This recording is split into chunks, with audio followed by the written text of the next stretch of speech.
첫 번째 영상은 첫날에 제시 비즐리 리프에서 고래상어를 만났던 일을 보여드렸었죠. 이건 굉장히 특별한 경우였고요. 나도 가서 이런 거 해야지 하시면 안됩니다. 이번 영상은 보통의 투바타가 어떤지 저희가 여행했던 북부에서 중부 그리고 이후 남부로 이동했던 순서대로 보여드리겠습니다. 이번 영상은 말은 좀 줄이고 바닷속 세상 편히 감상하실 수 있게 만들어 보았습니다. 혹시 궁금하실까봐 저는 돌핀 리버보드라는 배를 이용했는데요. 배는 조금 낡았지만 지내기 편안하고 디테일이 엄청 좋았습니다. 뭔가 되게 효율적으로 이렇게 준비할 수 있는 공간이 양쪽으로 있어요. 그래가지고 한 번에 두 그룹씩 다이빙을 나갈 수 있기 때문에 정말 효율적입니다. 그리고 투바타 하는 나이트 다이빙이 금지라서 해지면 할 게 없는데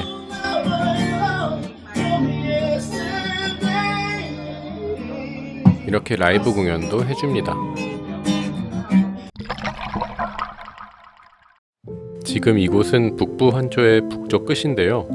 보시는 것처럼 이쪽은 매우 빠르게 수심이 깊어지고 다 절벽입니다. 월도 대부분 단순하고 굉장히 수직적이에요. 입출수 전후를 제외한 대부분의 시간을 월과 슬로프에서 보내게 됩니다. 넓고 빽빽한 산호밭이 있지는 않지만 제가 가본 그 어느 곳보다 부채 산호들이 풍성하고요.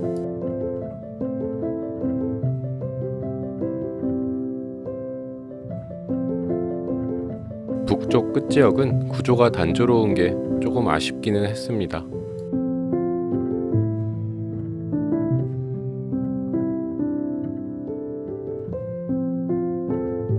리프샤크들은 끊임없이 나오긴 하지만 개체수가 그렇게 많지는 않았습니다.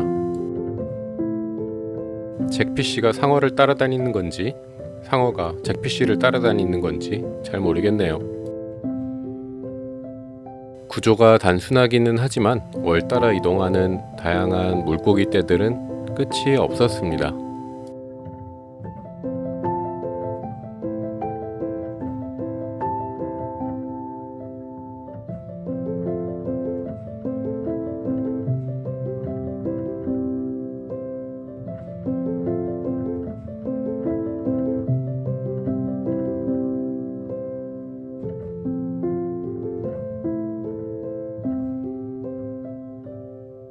하지만 아쉽게도 보시는 것처럼 제가 북쪽에 있을 때는 시야가 좋지는 않았습니다.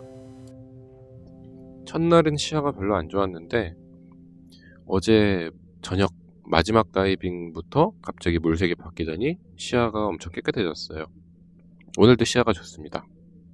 여긴 투바타하 북쪽 산호초의 남쪽 끝인데요. 이제 중부로 이동을 한 겁니다. 저 멀리 보시면 여기 국립공원 지킴이들이 머물고 있는 레인저 스테이션도 보입니다.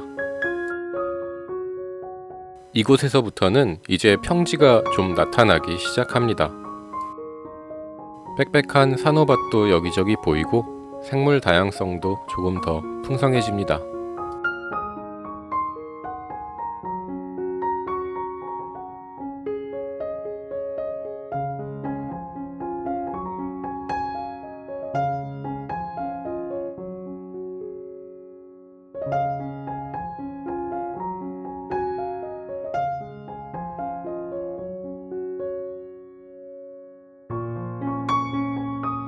리프샤크의 개체수도 북쪽에 비해서 조금 더 많아진 느낌이 듭니다. 그리고 이곳은 월 구조가 오버행도 많고 동굴처럼 복잡한 구조가 많아서 덩치 큰 나폴레옹 피쉬도 월의 구멍 속으로 쏙 들어가더니 저 멀리 있는 구멍 어딘가에서 나오더라고요. 이 녀석은 1m는 되는 스윈립이었는데 이렇게 보니까 별로 안 커 보이네요.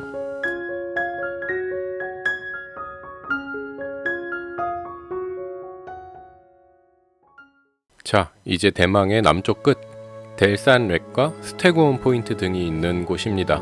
수면 위로 일부 나온 델산렉과 멀리 등대섬이 보이네요. 이 지역은 다른 곳보다 더 평지가 넓고 산호들도 빽빽한 편이었습니다.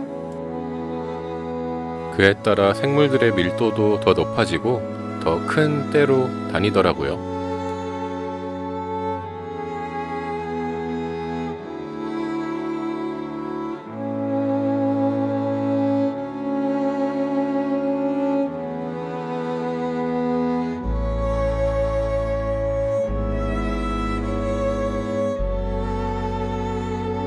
상어들의 밀도도 확실히 조금 더 높아져서 좀 몰려다니더라고요.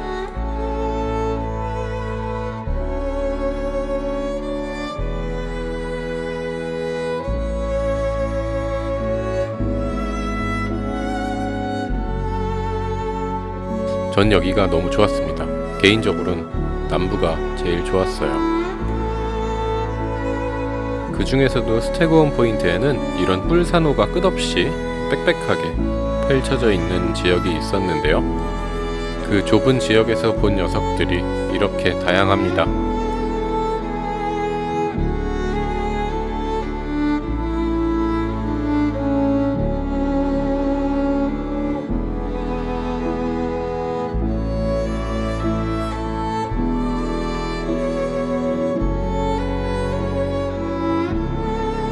델산 웩에는 요 녀석들이 정지한 것처럼 가만히 쉬고 있는 곳도 있었는데요. 클리닝 스테이션인 것 같더라고요. 바라쿠다들도 여러 마리가 와서 차례대로 클리닝을 받고 가고요. 구석에는 이렇게 레인보우 러너들도 클리닝을 받습니다. 아침 일찍 오면 만타를 볼 때도 있다고 하더라고요.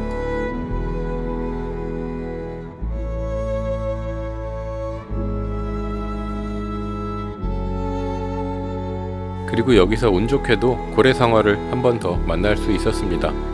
작은 개체였는데 이번엔 그냥 가버리더라고요. 이게 정상이죠. 이곳 투바타하는 유네스코에서 선정한 세계 자연유산입니다. 이런 곳들은 대충 선정한 것이 아니죠. 다른 좋은 곳들도 많지만 이름에 산호초가 들어가는 곳은 투바타하가 유일합니다. 많이들 와보시라고 말씀드리고 싶지만 산호를 지키기 위해서는 그냥 조용히 있는 게 낫겠네요.